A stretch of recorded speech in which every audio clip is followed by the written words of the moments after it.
Bonjour à tous, bienvenue sur cette chaîne et aujourd'hui j'ai fortement à cœur de vous partager un témoignage qui va puissamment vous édifier. Alors pour ceux qui me suivent régulièrement, vous savez qu'en tout début de cette année, je vous avais dit que le Seigneur m'a donné un message pour vous, à savoir qu'il fallait que cette année soit une année de persévérance, une année de persistance, une année où vous n'allez rien lâcher, une année où vous n'allez pas abandonner quels que soient les obstacles que vous allez rencontrer sur votre chemin. Et Dieu sait qu'en 2025, visiblement, d'après les prophéties que j'ai entendues, y compris celle du pasteur Mohamed Sanogo, 2025 s'annonce une année difficile, d'accord? Même les pronostics sur le plan économique, social, 2025, visiblement, ne sera pas une année voilà, de tout repos. Donc, plus que jamais, tu as besoin de t'armer de foi et de persévérance. Et je pense que le témoignage que je vais te partager va beaucoup t'encourager. Avant toute chose, si tu ne t'es pas encore inscrit à la formation, à mon cours, 5 semaines pour sortir de la frustration, je t'y encourage vivement parce que c'est l'opportunité pour toi de t'équiper pour faire face à tout ce que nous traversons et tout ce que nous allons traverser dans les jours à venir, dans les jours et les mois à venir.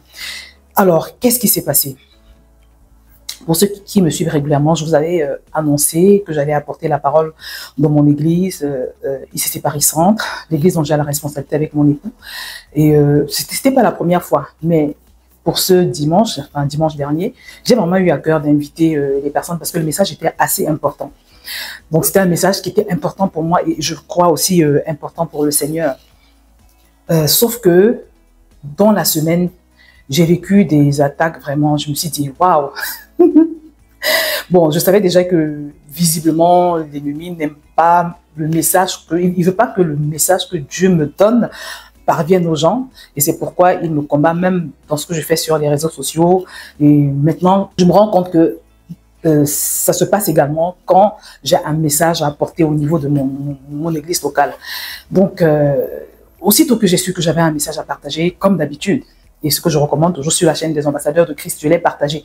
À chaque fois que tu sais que tu as quelque chose à donner aux gens de la part du Seigneur, il faut prendre du temps devant lui. Il faut prier. Il faut prier. Il faut beaucoup prier parce que c'est lui qui te remplit. Voilà, c'est lui qui te remplit pour que tu donnes aux gens ce que le Seigneur veut. Donc, je me mets dans la prière et je me rends compte que 2 jours après, à peu près, je commence à avoir une douleur dans le dos, une douleur qui est arrivée vraiment, je ne sais même pas d'où elle est arrivée, cette douleur. C'était sur le côté droit du dos, une douleur qui descendait jusqu'en bas de la cuisse, bref, une douleur vraiment assez forte. Donc, comme d'habitude, moi, je suis de nature combative par la grâce de Dieu, donc je décide de prendre autorité, je ne me laisse jamais faire, je prends autorité comme d'habitude, je commande à la douleur de partir, je fais l'onction d'huile, je prends également la Sainte Seine qui représente le sang de Jésus, le corps et le sang de Jésus. La douleur s'en va, elle est partie presque totalement. Sauf que le lendemain, en soirée, je me rends compte qu'elle revient, que la douleur est revenue. Donc, je reprie encore. Et en passant, dès le premier jour, quand j'ai prié, j'ai commencé par demander pardon à Dieu. Parce que quand on prie, voilà, c'est toujours bien de Seigneur, s'il y a quelque chose qui a ouvert la porte à ça, voilà, je demande pardon. Et comme ça, ta prière passe, d'accord? Parce que des fois, bon, nous ouvrons des portes même sans nous en rendre compte. Voilà. Et en ce qui me concerne, je reconnais que j'avais pris une certaine posture. J'étais restée longtemps dans une certaine posture. Voilà, je me suis dit que peut-être c'est ça. Voilà. Et des fois, quand tu ne gères pas bien ton corps, ça peut aussi donner lieu à des attaques sur le corps. Ça peut ouvrir des portes. Voilà. Donc, ce deuxième jour où la douleur revient, je reprie encore, mais rien. Le lendemain, je prends à nouveau autorité. Je fais encore l'onction d'huile. Je déclare la parole. Bon, c'était moyen. Et à un moment donné, je pense que c'était le jour d'après, mon mari décide de prier pour moi. Je pense qu'on était déjà à la veille du jour où je voulais apporter la parole. Mon mari prie pour moi et voilà, quand il prie pour moi, je me sens soulagée, surtout il y avait un grand sentiment de paix. J'ai senti quelque chose me quitter. Et quand je sens la chose me quitter, j'ai la conviction plus que jamais que ce qui m'est arrivé était spirituel. Surtout que pendant qu'il priait pour moi, j'avais des sensations fortes envie, par exemple, de vomir, ce genre de choses.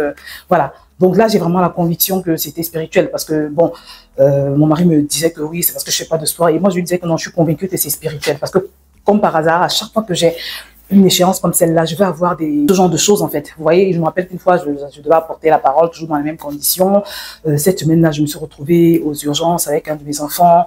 Voilà, un matin, je me suis réveillée, toujours dans la même semaine, hein, je me suis réveillée, quelqu'un avec, enfin, j'avais un pneu crevé, et quand j'appelle le garage, il me faut un devis de 800 €. Voilà, il m'expliquait des choses que je comprenais pas. Pour un pneu crevé, il faut changer tous les pneus. Bref, j'appelle l'assurance me dit que voilà, elle peut pas prendre en charge. Donc vraiment, et en plus je pouvais pas utiliser ma voiture dans l'immédiat. J'étais vraiment, ce jour-là en tout cas, j'étais perturbée. Bref, cette semaine j'avais eu beaucoup d'incidents comme ça. Voilà, donc comme je sais que quand tu as une échéance, voilà, l'ennemi va créer des circonstances. Je m'arrange toujours à me tenir dans la prière, à faire le nécessaire. Sauf que cette fois-ci, visiblement, voilà, c'est mon corps qui était ciblé.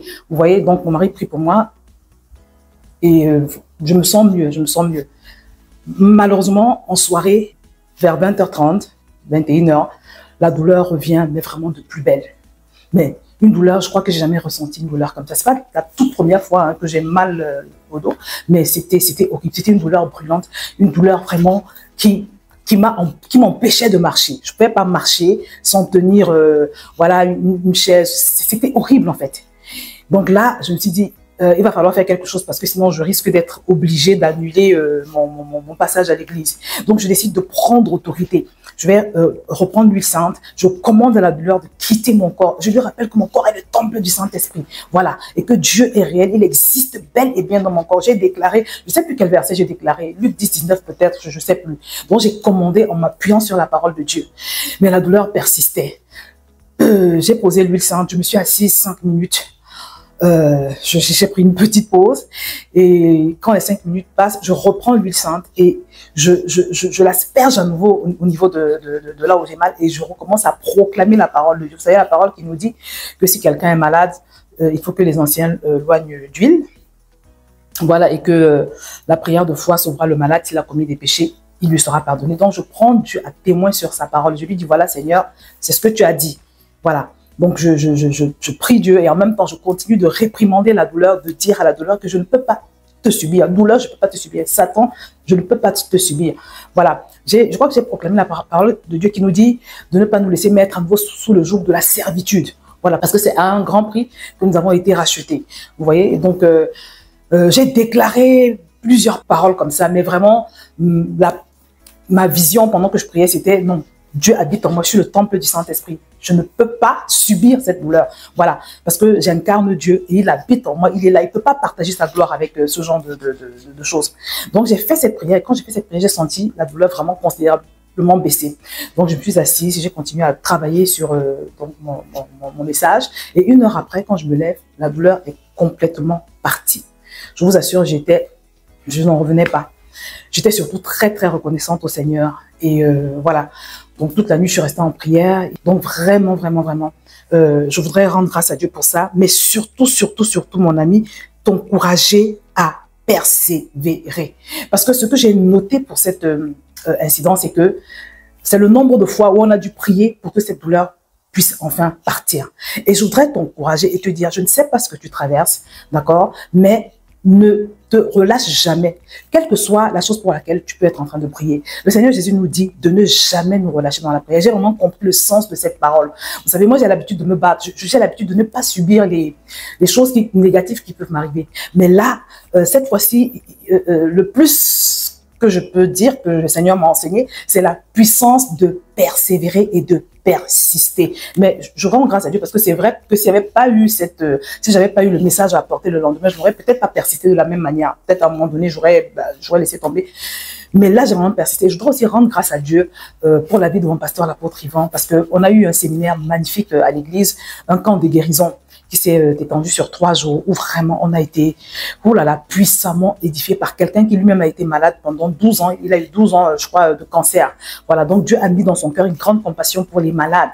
Et voilà, il a un grand ministère de guérison. Il va dans le monde entier. C'est sa spécialité, on va dire ça comme ça. Et pendant le camp de guérison, ce que j'ai vraiment appris, bon, alors, prier pour les gens, j'avais déjà l'habitude, plus ou moins, prier pour moi-même, mais ce que j'ai capté pendant le camp de guérison, c'est la persistance. Parce qu'il nous a fait des cas pratiques. On a eu des personnes, il priait pour la personne, il prie pour une première fois, ça ne marche pas. Il va reprier pour une deuxième fois, ça ne marche pas. Pour une troisième fois, il demande à la personne de ne pas s'inquiéter.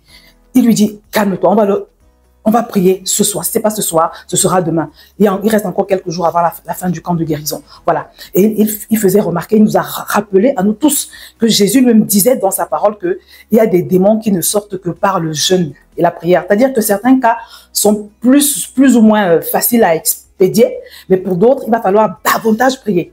Et pour certains autres cas encore, il va falloir jeûner, par exemple. Voilà. Mais ne pas s'arrêter. Persister, parce que ce n'est pas à toi de lâcher. Ce n'est pas à toi de lâcher en tant que nouvelle création, en tant que quelqu'un qui transporte le Saint-Esprit, en tant qu'une personne dont le corps est le temple du Saint-Esprit. Ce n'est pas à toi de lâcher. Voilà. Donc, vraiment, je suis repartie de ce camp de guérison avec la persévérance.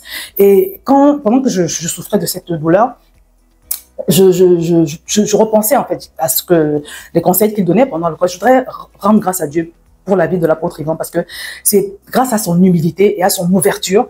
En fait, c'est un homme qui est toujours, comment je peux dire, il est obsédé par le fait de nourrir son peuple, d'enrichir son peuple. Voilà.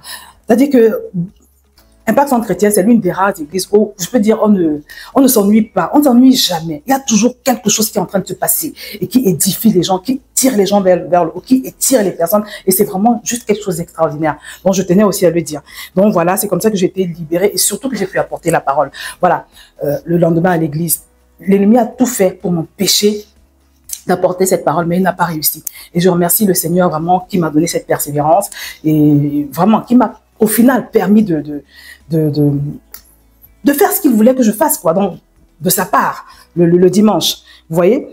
Alors, et la troisième chose que j'ai envie de dire, c'est que, sache que c'est normal d'être combattu, d'accord? Parce que quand je pense à ce qui m'est arrivé, à ce qui m'arrive à chaque fois que j'ai une échéance, à chaque fois que je dois faire quelque chose de la part du Seigneur, à chaque fois, quand je vois comment je suis combattu, je me dis, bon, les gens ont l'habitude de me dire, Josiane, tu as quelque chose, tu transportes quelque chose. Je crois que je vais finir par le croire, je vais finir par l'accepter parce que je me dis que quand l'ennemi s'acharne autant, tu vois, c'est parce que forcément il a vu quelque chose.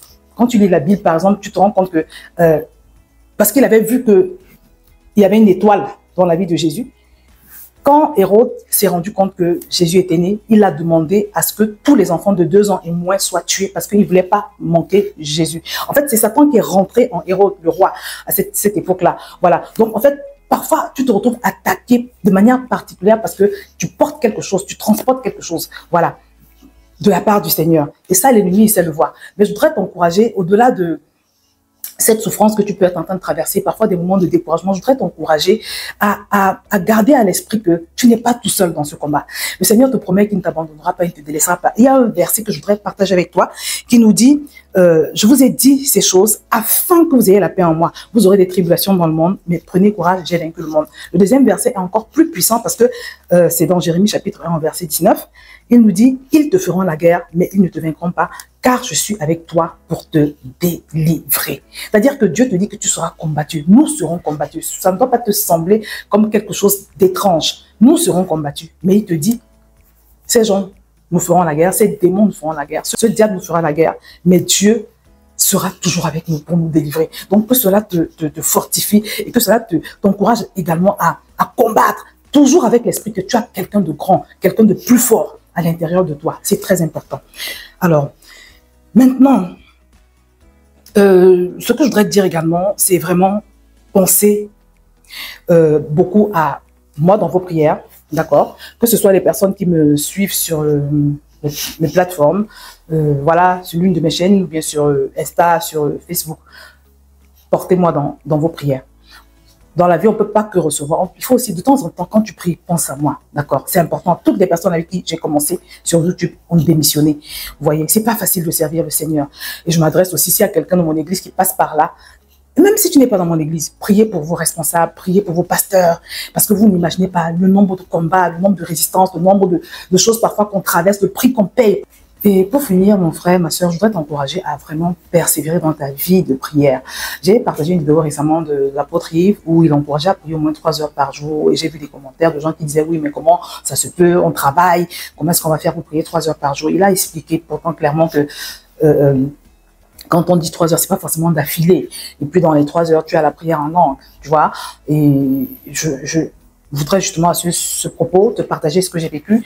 Moi, j'ai une routine de prière qui fait qu'en dehors de mes temps de prière, le matin et le soir, je m'arrange toujours à avoir un moment à ma pause. Quand je travaille depuis la maison et quand je prends ma pause, ma pause c'est un temps de prière qui peut varier, hein, le temps. Mon objectif, c'est quand même au moins 1 heure. C'est vrai qu'il y a tellement de choses à faire, c'est pas évident. Donc récemment, j'ai donc voulu prendre ce temps-là. Et quand j'ai commencé à prier, vraiment la présence de Dieu était très forte pendant ce temps-là.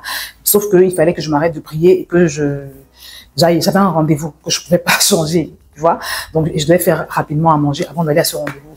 Donc la présence de Dieu était là, je voulais continuer à prier, mais l'heure avançait. J'ai dit au Seigneur, mais je fais quoi? Je fais comment? Parce que quand la présence de Dieu est là, franchement, tu n'as pas envie de t'arrêter. Et toi, tu sens que tu ne dois pas t'arrêter. Et la présence de Dieu même, qui est manifeste, c'est un indicateur que tu ne dois pas t'arrêter. Donc je demande au Seigneur, mais qu'est-ce que je fais?